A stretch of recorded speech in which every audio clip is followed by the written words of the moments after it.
नमस्कार, फोकस न्यूजमा स्वागत छ। म डेभिड पाण्डे।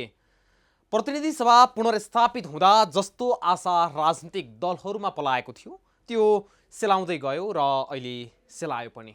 संसद संविधानको किला काँटामा अड्कियो। संसद बिउतिएपछि प्रधानमन्त्री केपी शर्मा ओलीसँग अब कुनै बाटो छैन भन्ने कोणबाट बलियो विश्लेषण गरिए पनि ओली अझै बलियो प्रधानमन्त्रीका रूपमा संसदमा रहेका छन्। सर्वोच्चको फैसलाले पूर्ववत रूपमा पुगेका नेकपा एमाले र तत्कालीन माओवादी केन्द्र मिलेर बनेको सरकारलाई दिएको समर्थन फिर्ता नहुनुले ओली अझै बहुमतको प्रधानमन्त्रीका रूपमै रहेका छन्। लोकतन्त्रमा राजनीतिक दल बिनाको व्यवस्थाको कुनै कल्पना गर्न सकिँदैन, तर दलहरूको किचलोले गर्दा लोकतन्त्र पटक पटक खतरामा पर्ने गरेको छ।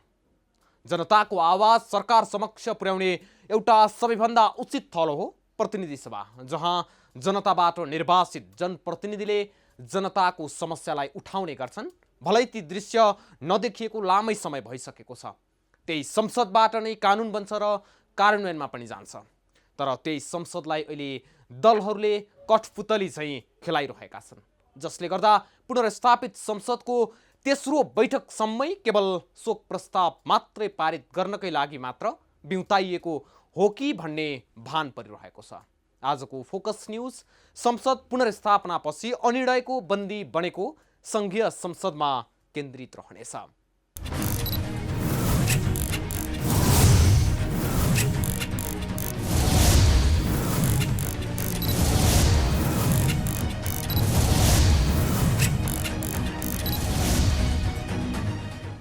सर्वोच्च अदालतबाट पुनर्स्थापित प्रतिनिधि सभा सरकार र विपक्षी दलहरू बीचको राजनीतिक किचलोको भुमरीमा पिल्सिरहेको छ। संसद अधिवेशन चालु नरहेका बेला सरकारले ल्याएका अध्यादेशहरू पेश हुनुपर्ने सत्तारूढ नेकपा एमालेको माग र अध्यादेश पेश गर्न खोजे अवरोध गर्ने नेपाली काङ्ग्रेस, नेकपा माओवादी केन्द्र र जनता समाजवादी पार्टी जसपाको चेतावनीका कारण पुनर्स्थापना पछिका 3वटै बैठक प्रभावित बनेका छन्। अझै पनि संवैधानिक परिषद सम्बन्धी अध्यादेश संविधानसँग बाँझिएको भन्दै संसदबाट पारित गर्न नदिने विपक्षी दलहरूको रणनीति छ। काङ्ग्रेस, माओवादी केन्द्र, जसपा सहितका सांसदहरूले अध्यादेश संविधानसँग बाँझिएको भन्दै संसद सचिवालयमा विरोधको सूचना समेत दर्ता गराएका छन्।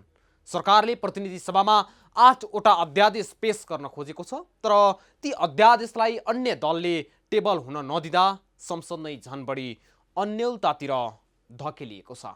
हेरौँ यो रिपोर्ट।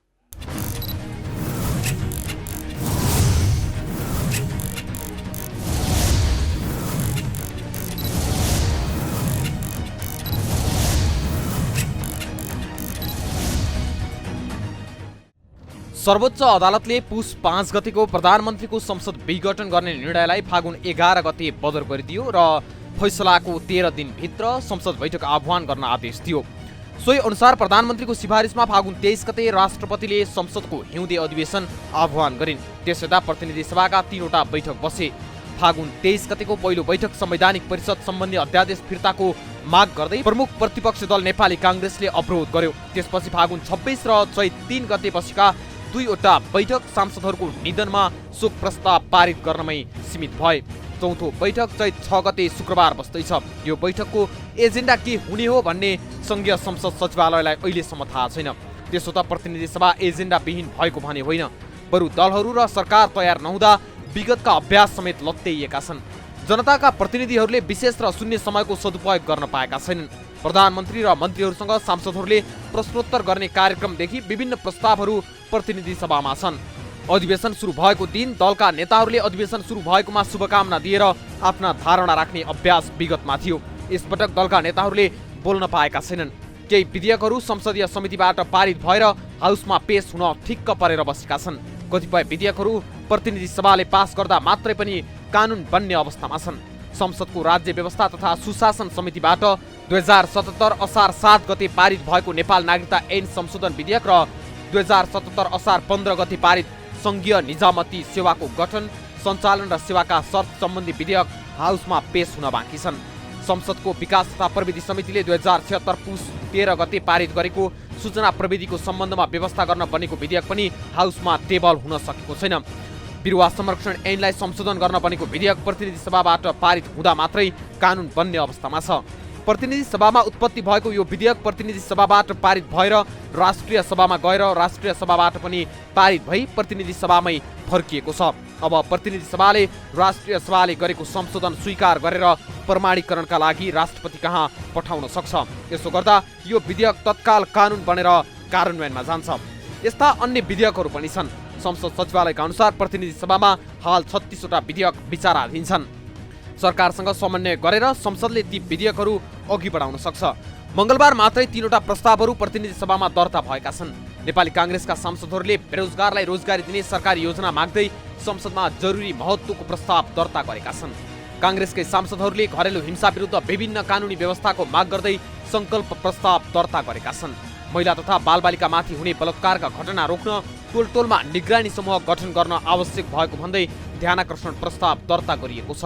यसबाहेक प्रधानमन्त्री र मन्त्रीसँग प्रत्यक्ष प्रश्नोत्तर कार्यक्रम चलाउन सकिन्छ।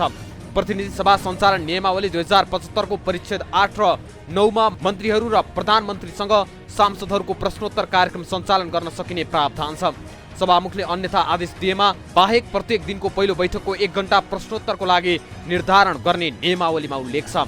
प्रधानमन्त्रीसँगको प्रश्नोत्तरका सन्दर्भमा सभामुखले प्रत्येक महिनाको पहिलो र तेस्रो हप्तामा बस्ने पहिलो बैठकको पहिलो 1 घण्टा निर्धारण गर्न सक्ने व्यवस्था नियमावलीको नियम 56 मा छ। तर प्रधानमन्त्री केपी ओली अहिलेसम्म संसदमा एक पटक मात्रै प्रधानमन्त्रीसँग प्रत्यक्ष प्रश्नोत्तर कार्यक्रममा सहभागी भएको रेकर्ड छ। प्रधानमन्त्री ओली 2075 माघ 4 गते प्रधानमन्त्रीसँग प्रत्यक्ष प्रश्नोत्तर कार्यक्रममा सहभागी भएका थिए। त्यसपछि प्रधानमन्त्रीसँग प्रश्नोत्तर कार्यक्रम सञ्चालन हुन पाएको छैन। मन्त्रीहरूसँगको प्रत्यक्ष प्रश्नोत्तर कार्यक्रम भने विगतमा बाक्लै भएका थिए। यस्ता कार्यक्रमलाई प्रतिनिधि सभाले अगाडि बढाउन सक्छ, तर यसका लागि प्रधानमन्त्री र मन्त्रीहरू तयार हुनुपर्छ। संसद बैठक 3 पटक बसिसक्यो। त्यसै त हिउँदे अधिवेशन ढिला भएको अवस्थामा अहिले पनि कुनै ढिलाइ गर्न नहुने विश्लेषकहरू बताउँछन्। हिउँदे अधिवेशनलाई विधेयक अधिवेशन पनि भनिने हुनाले अहिले जतिसक्दो धेरै विधेयक संसदमा पेश गर्नुपर्ने हुन्छ। तर विभिन्न राजनीतिक कारणले गर्दा संसद राम्रोसँग चल्न पाएको छैन। सरकारले नै संसदलाई गतिशील बनाउने पक्षमा नरहेको प्रमुख विपक्षी नेपाली कांग्रेस र नेकपा माओवादी केन्द्रको आरोप छ। कांग्रेस संसदीय दलका प्रमुख सचेतक बालकृष्ण खाँड सदनलाई गम्भीरतापूर्वक सम्बोधन गरेर अगाडि बढाउने मानसिकतामा सरकार नदेखिएको आरोप लगाउँछन्। सरकारले कतिपय चाहिँ तपाईलाई विधेयकहरू ल्याउँछ, सरकारका चाहिँ तपाईलाई कतिपय बिजनेसहरू आउनुपर्छ, तर अहिले चाहिँ नि यो चालु विशेष अधिवेशनका लागि चाहिँ नि सरकारले अब खासै कुनै चाहिँ नि विषयवस्तु अगाडि सारेकै छैन, बिजनेसै ल्याएको छैन कि त्यो चाहिँ नि अत्यन्तै संवेदनशील र गम्भीर विषय हो। उता नेकपा एमालेका उपाध्यक्ष भीम रावलले भने सरकारले संसदलाई अनिर्णयको बन्दी बनाएर राख्नु जनमतको अपमान भएको बताउँछन्। उनले आफैले मारेको संसद पुनर्स्थापना भएपछि कुन मुखले प्रधानमन्त्री संसदमा आउनु भयो र फेरि अध्यादेश ल्याउनु भयो भनी प्रतिप्रश्न समेत गरेका छन्। प्रतिनिधि सभा नै यसरी निष्क्रिय हुने र यसले कुनै काम गर्न नसक्ने स्थिति बन्यो भने त्यो देशको प्रणाली पनि जनोत्तरदायी बन्न सक्दैन। त्यसकारण यस्तो हुनु नपर्ने हो। यो किन भयो? सम्बन्धित अधिकारी र सम्बन्धित व्यक्तिहरूलाई सोध्नु हो भने प्रश्न होला। त्यसो भए प्रतिनिधि सभा विघटन गर्नेहरू नै त्यो बैठकमा किन आएका हुन्? सरकारले पहिलो बैठकमै संवैधानिक परिषद सम्बन्धी अध्यादेश ल्याएपछि विरोध भएको थियो। संविधानको प्रतिकूल रहेको भन्दै प्रमुख प्रतिपक्षी दल कांग्रेसले त्यसको विरोध जनाएको थियो। संसदीय परम्परा अनुरूप संसद आरम्भ हुँदा सबै दलले शुभकामना मन्तव्य राख्न पनि सरकारले अभिरुचि नदेखाएको जनता समाजवादी पार्टीका नेताले बताए। जो विगतको कार्यसूचीमा जुन प्रकारको यो संवैधानिक कुराहरू ल्याउनु भयो उहाँहरूले, त्यो विषय नै यथावत राख्छ भने ऐजन नै हुन्छ हैन। कार्यसूचीमा केही परिवर्तन भयो भने त्यही छलफल गरेर हामी अगाडि बढाउँछौँ। संसदमा मूलभूत कुराहरूको सवालमा आओस्, विवादास्पद कुराहरू सरकारले नल्याओस्। होइन, अहिले मूलभूत सवालहरूमा अहिले जुन देशको वर्तमान स्थिति छ, अहिले अब कोरोनाको कुरा छ, विभिन्न कानुनहरू रोकिएको छ, धेरै ऐनहरू रोकिएको छ नि, यी ऐनहरूको बारेमा सरकारले छलफल ल्याओस् हैन। यी हो, तर अब सरकारको अहिलेसम्म त स्थिति देखिएको त्यस्तो त लाग्दैन, किनकि अदालतले नै यो 13 दिनको भित्रमा गरिदिएको हो। सरकारले त आफ्नो हिसाबले ल्याएको छैन, सरकारको तयारी पनि छैन हैन। त्यस कारणले यस सवालमा हाम्रो सरकारको एजेन्डा र हाम्रो पनि एजेन्डा हुन्छ। तर सरकार भने आफूहरूले बिजनेस दिन खोजेपछि संसदमा रहेका दलहरूले विरोध गरेकाले यो अवस्था सिर्जना भएको बताइरहेको छ। संसद पुनर्स्थापना पछिको पहिलो बैठकमै दलहरूले संसद चल्न नदिएर अवरोध गरेपछि कसरी संसदले बिजनेस पाउँछ त भन्दै प्रवक्ता गेवालीले प्रश्न समेत गरेका छन्। सरकारले संसद बैठकका लागि सबै तयारी गरेको र संसदले यथेष्ट बिजनेस दिन खोजे पनि दलहरू नै संसद बैठक नै अवरुद्ध गर्नाले समस्या सिर्जना भएको उनको दाबी छ। उनले संसदमा थुप्रै अध्यादेशहरू थुप्रै ऐन कानुनहरू तर्जुमाका लागि थाँती रहे पनि संसदलाई अनिर्णित बनाउने काम दलहरूले गरेको आरोप समेत लगाए। सर्वोच्च अदालतको फैसलापछि पुनर्स्थापित संसदको बैठक 3 दिन बसिसकेको छ, तर प्रधानमन्त्री ओली तिनै दिनका बैठकमा उपस्थित भएनन्। फागुन 23 र 26 गतेको बैठक भने ढिला सुरु भएको भन्दै प्रधानमन्त्री ओली संसद भवनबाट बाहिरिएका थिए। प्रधानमन्त्री केपी शर्मा ओली मंगलबार प्रतिनिधि सभा बैठक सकिएपछि संसद भवन पुगेका थिए। यसअघिको बैठकमा सभामुखले बैठक समयमा सञ्चालन नगरेको आरोप लगाउँदै बैठकमै नबसेका प्रधानमन्त्री ओली मंगलबार भने समयमै सुरु भएको बैठकमा पुग्न नसकेका हुन्। अध्यादेशको बिजोग।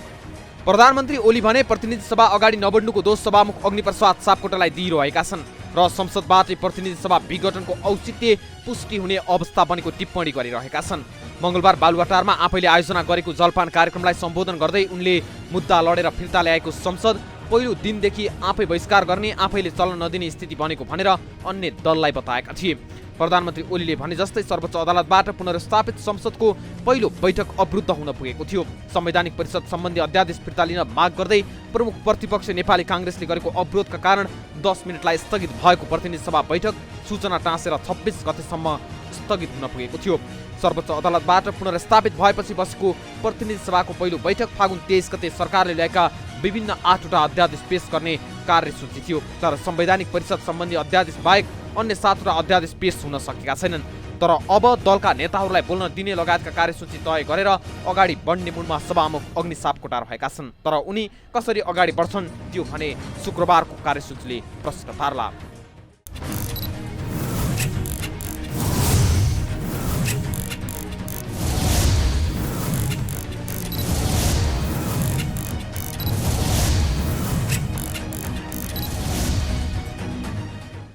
पुनर्स्थापित संसदको बैठक राम्ररी सञ्चालन हुन सकेको छैन। सभामुख सूचना टाँस्दै बैठक सार्न बाध्य छन्। सरकार संसदलाई बिजनेस दिँदैन। संविधान प्रतिकूल भनिएको संवैधानिक परिषद सम्बन्धी अध्यादेश पेश गर्न खोजेर सरकार संसदलाई अड्काउने प्रयत्नमा छ। यस्तैमा एकाएक कुनै दिन प्रधानमन्त्री र राष्ट्रपतिले संसद बैठकको अन्त्य गरे भने राजनीति अझै लामो अन्यलमा जानेछ। यस्तो अवस्था अन्त्यको लागि कि त अहिलेको सरकारको नेतृत्वलाई निरन्तर जाओस् र खाओस् भनेर आँखा चिम्लिनु पर्यो, कि त सरकार बदल्ने हो भने बरु सबै दल अर्थात् कांग्रेस माओवादी केन्द्र र जसपाको संयुक्त निर्णायक भूमिका आवश्यक रहेको छ। शुक्रबार बस्ने भनिएको चौथो बैठकको कार्यसूचीमा संसद बैठक निरन्तर चल्ने संसद सचिवालयले कार्यतालिका तय गर्नुलाई भने सकारात्मक रूपमा हेर्न सकिन्छ, तर पहिलो बैठक नै अवरुद्ध गरेका दलहरू कसरी अघि बढ्लान् त्यो भने प्रतीक्षाकै विषय बन्नेछ। यी लगायतका विषयसहित उपस्थित हुनेछौँ एकैछिनको विश्रामपछि।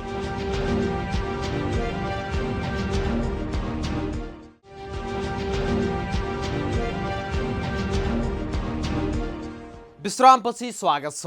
दर्शकवृन्द, आजको फोकस न्यूज संसद पुनर्स्थापनापछिको अवस्था, नियमित बस्न नसकेका संसद बैठक, केवल शोक प्रस्ताव पारित गर्नमै सीमित रहेको संसद लगायतका विषयमा केन्द्रित रहेको छ। अहिले संसदमा प्रतिनिधित्व गर्ने कुनै पनि दलसँग स्पष्ट अग्रगामी खाका नहुनुले पनि राजनीति अन्यलग्रस्त बनेको हो, जसको प्रभाव संसदमा परिरहेको छ। अझ सर्वोच्चको फैसलासँगै अनेकौं किचलो र मनमुटावमा अल्झिरहेको सत्तारूढ दलकै कारणले पनि प्रधानमन्त्री र सभामुख बीचको दूरी झन बढाएको देखिन्छ। अहिलेसम्म माओवादी केन्द्रले सरकारलाई दिएको समर्थन फिर्ता नलिनु, प्रमुख प्रतिपक्ष दल नेपाली कांग्रेस पर्ख र हेरको रणनीतिमा रहनु, मधेसवादी दलभित्रै आन्तरिक किचलोले पदाधिकारी बैठकै बस्न नसक्नु र संसदीय दलकै नेता चयन गर्न नसक्ने परिस्थितिको फाइदा प्रधानमन्त्री ओलीले राम्रैसँग उठाइरहेका छन्। यिनै राजनीतिक दलले नै पुनर्जीवित भएको संसदलाई निकास दिन के शुक्रबारको चौथो बैठकले निर्णायक भूमिका खेल्ला त? हेरौँ यो रिपोर्ट।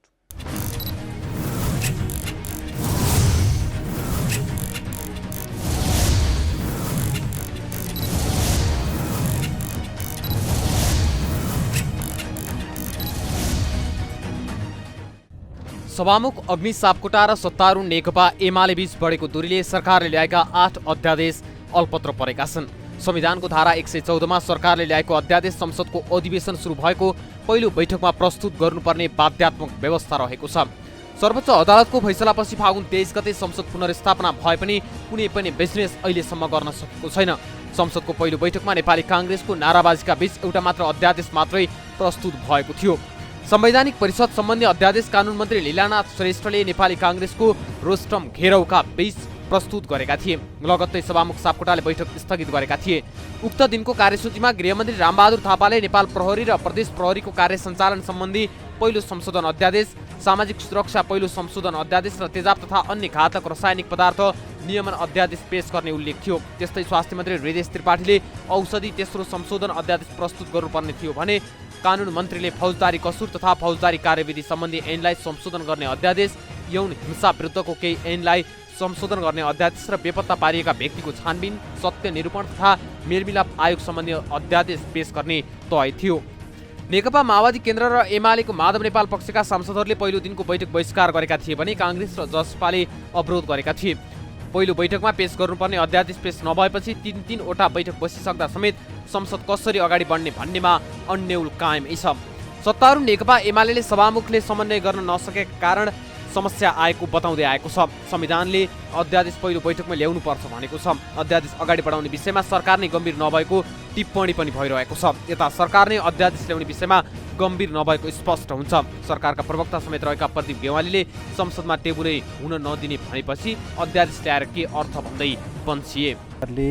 संवैधानिक दायित्व अन्तर्गत केही अध्यादेशहरू प्रस्तुत गरेको थियो। अध्यादेश स्वीकार गर्ने कि नगर्ने भन्ने कुरा सार्वभौम संसदको कुरा हो।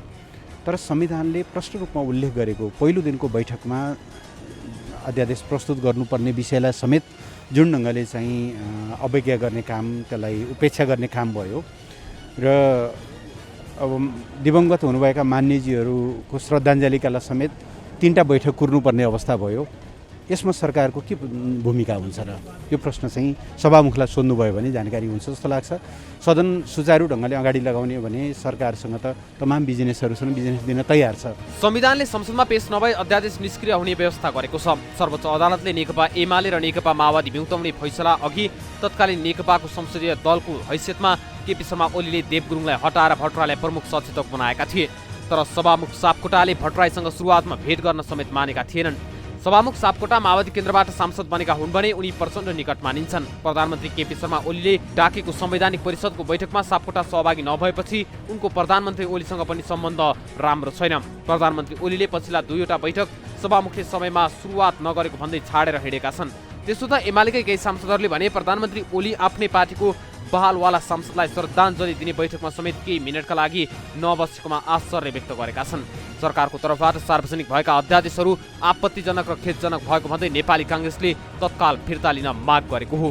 यसरी संसद पुनर्स्थापनापछि 3वटा बैठक बसिसक्दा समेत केवल शोक प्रस्तावमै सीमित रहेको प्रतिनिधि सभा बैठकको शुक्रबार बस्ने बैठकले सरकारले अघि सारेका अध्यादेशहरू के गर्ला त्यो भने हेर्न बाँकी नै छ। तर जसरी सत्तारूढ दल नेकपा एमाले भित्रको किचलो, सभामुख र प्रधानमन्त्रीको बिग्रिएको सम्बन्ध, प्रमुख प्रतिपक्षको अध्यादेश पारित गर्ने नदिने अडान लगायतका विषयले संसदमा पेश भएका विधेयकहरू पारित हुने अवस्था देखिँदैन। यसले प्रधानमन्त्री ओलीले संसद विघटन गरेपछि बिउतिएको संसदले कुनै पनि बिजनेस नपाएसँगै सरकार र अन्य दलहरूले एकले अर्कोलाई दोषारोपण गर्दै बसिरहेका छन्। यस अवस्थाले पनि संसद कहिलेसम्म अनिर्णयको बन्दी भएर बस्ने भन्ने जटिल प्रश्न उपसिएको छ।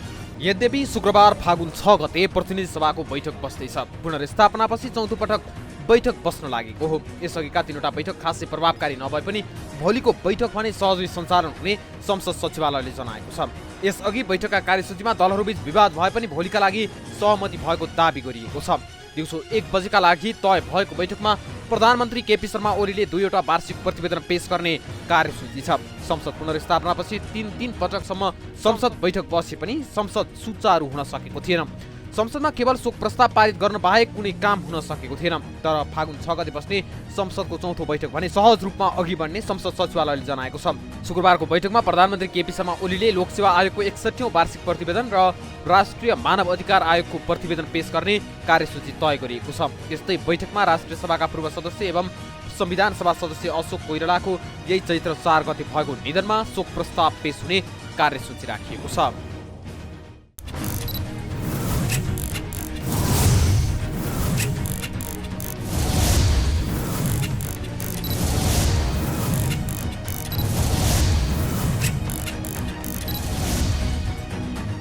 पुनर्स्थापित प्रतिनिधि सभाका बैठकहरू केही नगरी खाली सांसदहरूलाई हाजिर गर्ने र टाप कस्ने अनि भत्ता बुझ्ने बाहेक केही नभएको स्पष्टै देखिन्छ। अझ रमाइलो पक्ष त के छ भने संसदका 3 बैठक चलिसके पनि प्रधानमन्त्री ओली कुनै पनि बैठकमा अहिलेसम्म सहभागी नहुनुले त संसदको के अर्थको अवस्था सिर्जना गरिदिएको छ। हुन त विघटन अघि पनि प्रतिनिधि सभा जनताका समस्यामा समाधान गर्ने र जनजीविकाका मुद्दा उठाउने सवालमा चुक्दै आएको थियो। यसपटक पुनर्स्थापना भएको दिनमै बैठक अवरुद्ध र बहिष्कार तथा अन्य बैठकहरू केवल औपचारिकतामा सीमित रहेका छन्। जनताको सर्वोच्च निकाय प्रतिनिधि सभा साँच्चीकै जीवित जस्तो बनोस्, विघटनको औचित्य पुष्टि हुने सिलसिला सुरु भयो भन्ने प्रधानमन्त्रीको दाबीलाई प्रतिनिधि सभाले व्यवहारबाट खण्डित गरोस्। हवस् त, आजको लागि फोकस न्यूज यति नै। अर्को नयाँ श्रृङ्खलामा नयाँ विषयवस्तुसहित उपस्थित हुनेछौँ। तबसम्मका लागि म सहित सम्पूर्ण टिमलाई बिदा दिनुहोस्।